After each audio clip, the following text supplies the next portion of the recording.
안녕하세요. 좋은 아침입니다. 장동호 메리스탁의 박시장입니다. 11월 21일 오늘 아침만 마감한 미국 증시 동향과 어제 우리 증시 급등 특징 종목에 대해서 말씀을 드리겠습니다. 뉴욕 3대 주요 지수는 마이크로소프트사와 엔비디아 등 기술주들이 강세를 하면서 일제히 상승 마감했습니다. 다우는 0.58% 상승, 나스닥은 1.13% 상승 마감, S&P 500은 0.74% 상승 마감하였습니다. 뉴욕 3대 주요 지수는 이번 주 추수감사절 연휴를 앞두고 지난주에 강한 반등이 오름세를 지속했는데요.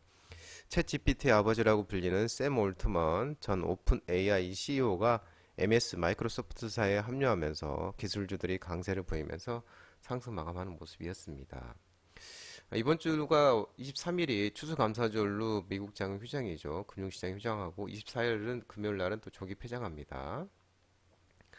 10년물 국채금리가 최근 또 4.5%를 아래 떨어지면서 이 고금리에 대한 부담이 크게 완화됐고요.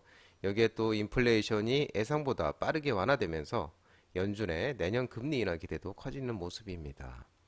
미 금리 선물 시장에서는 연준이 이르면 내년 5월에 첫 금리 인하에 나설 것으로 예상하고 있는데 내년 5월까지 연준이 금리를 인하할 가능성은 57.8%, 금리를 동결할 가능성은 41.3% 정도 이렇게 달하고 있는 것으로 나타나고 있는 모습입니다. 시장은 또 내년 연준이 금리를 총 1포인트 정도 인하할 것으로 예상하고 있는데요. 미국 10년 국채금리는 이날 2베이스포인트 가량 하락한 4.41%의 거래가 됐고 2년물 국채금리는 1베이스포인트 가량 떨어진 4.89% 근방에서 움직이는 모습이었습니다. 토마스 바킨 리치먼드 연은 총재는 인플레이션이 내려오고 있으나 여전히 끈질긴 수준이라면서 이는 금리를 더 높게 더 오래 유지될 근거가 된다고 말을 했고요. 또한 그는 인플레이션이 움직임이 향후 주시해야 할 책임 지표라면서 인플레이션이 오르면 더 많은 일을 해야 하며 인플레이션이 자연스럽게 나온다면 그렇지 않아도 될 것이라고 이렇게 밝혔습니다.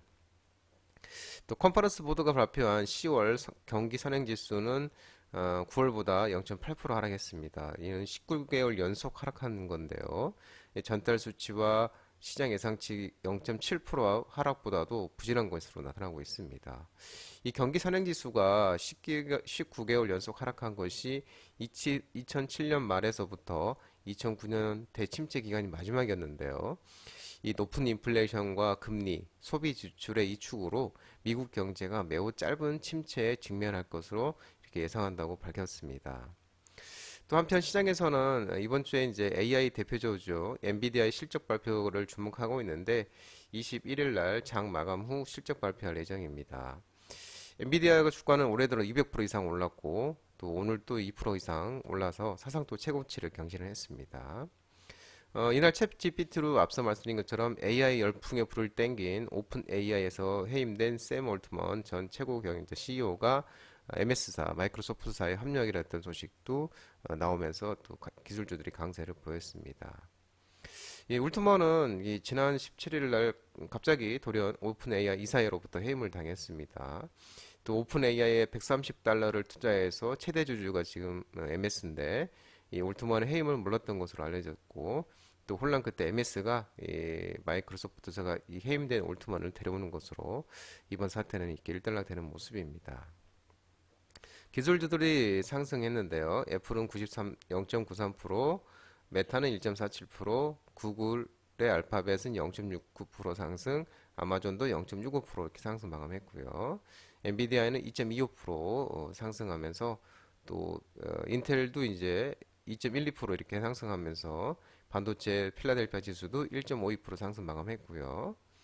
AMD도 0.75%, 또 이 브로드컴도 1.84, TSMC도 0.38, 또 반도체 설계업체 영국의 암도 6.71% 이렇게 상승 마감하는 모습이었습니다.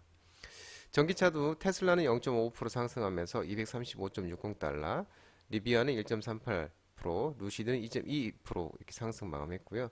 니콜라는 5.07%로 하락 마감했습니다. 유럽 주요국 증시는 최근 상승 랠리에 따른 차익 실현 매물이 나오면서 혼조세 마감했는데요. 독일은 하락, 프랑스는 상승, 영국도 하락 마감하면서 혼조세 마감했습니다. 국제유가는 사우디 등 주요 산유국의 추가 감산 전망 등의 상승 마감했는데요. WTI는 77.60달러, 2.25% 상승 마감했습니다. 국제 금값은 미국 장기 금리 상승 등의 하락 마감했습니다. 온수당 1980.3달러 0.2% 하락 마감한 모습이었습니다. 어제 우리 콜스피 또한 0.86%로 상승 마감했습니다. 2차 전지주들이 강세를 보이면서 외국인이 1,004억, 기관이 4,369억을 순매수하면서 외국인과 기관의 순매수에도 상승 마감했습니다. 특징 종목을 살펴보면 에코프로머티가 상한가를 갔는데요. 2차 전지 관련 종목들이 어제 상승을 보이면서 에코프로머티가 2차 전지 양극재, 전구체를 제조하는 에코프로 그룹주인데요. 신규 상장 이틀째 상한가를 들어가는 모습이었습니다. 두산 로보틱스도 급등이 나왔는데 로봇 관련주들이 상승하면서 두산 로보틱스가 판매 채널 확대에 따른 외형 성장 기대감 모멘텀이 지속되면서 두산 로보틱스가 이제 급등이 나왔는데 두산 로보틱스는 장동대 유튜브 라이브 무료 관심주로 말씀드린 종목이었죠. 국동유화가 급등이 나왔는데 오펙 플러스 석유 수출국 기구 기국 오펙 플러스의 석유 수출국 기구 이 추가 감산 가능성에 국제 유가가 급등하면서 LPG 관련주로서 국동유화가 급등하였고요. HTX가 급등이 나왔는데 디지털 B2B 플랫폼에 디지털 B2B 플랫폼인 트롤리고라는 이제 이름인데요. 이 디지털 B2B 플랫폼 이제 니켈 등 원자재 거래 되는데 이 테스트를 성공했다는 소식에 의해서 STX가 급등이 나오는 모습이었습니다. 코스닥 또한 1.75% 상승 마감했는데요. 외국인과 기관이 순매수하면서 상승 마감하였습니다. 특징 종목을 살펴보면은 한동훈 법무부 장관이 이제 총선 등판 지금 설이 나오면서 이제 한동훈 관련주들이 또 좋은 어저께 정치 테마주들이 한동훈 관련 종목들이 좋은 모습을 보였는데 오픈롤이 상한가 같고요. 온트랩 상한가 갔는데 이제 이 오픈롤과 온트트랩 일자리 관련주인데 이 한동훈 법무부 장관이 이민 정책 같은 게 부각이 되면서 일자리 관련주에서 오픈롤과 온트트랩이 상한가를 갔고 또 DTNC는 이제 자회사 DTNC 아로가 이제 급등이 나오면서 DTNC도 상한가를 갔는데요. 이제 한동훈 관련주 법무부 장관 인물 관련주로서 DTNC가 이제 급등이 나고 이 자회사 DTNC 아로가 이제 급등이 나오면서 DTNC가 또 상한가를 갔습니다. 부방 또한 이제 관련주로서 급등이 나왔고 또 그 인스웨이브 시스템이라고 그래가지고 이 법무부가 차세대 이제 이민 정책 이민 행정 시스템을 이제 만들었다고 이민 정책이 부각이 되면서 인스웨이브 시스템도 법무부에서 차세대 이민 행정 시스템 구축이 부각되면서 또 이게 급등이 나왔습니다. 메디아나가 상한가를 갔는데요. 최대 주주 변경 수반 주식 양수도 계약을 체결했는데 셀바스 AI가 이제 최대 주주로 들어선 변경이 됐습니다. 셀바스 A가 이제 메디아나를 인수를 한 거죠. 셀바스 A가 31.69%의 지분을 갖고 인수했고 또 셀바스 헬스케어가 5.83%의 지분으로 이제 주식 양수도 계약 체결을 최대 주주 변경을 하면서 메디아나가 이제 상한가를 가는 모습이었고요. 수톰테크가 어제 14.27%로 급등이 나왔는데 정수기 부품 만드는 업체인데요. 어제 신규 상장한 업체입니다. 비엘팜텍이 급등이 나왔는데 건강기능식품 관련주들이 상승함 속에서도 비엘팜텍이 한국과 몽골 희소금속 협력위원회 등 이런 이제 조성사업 착수 소식에 이제 한국 몽골 이 희귀 금속 이제 그래서 자원개발 관련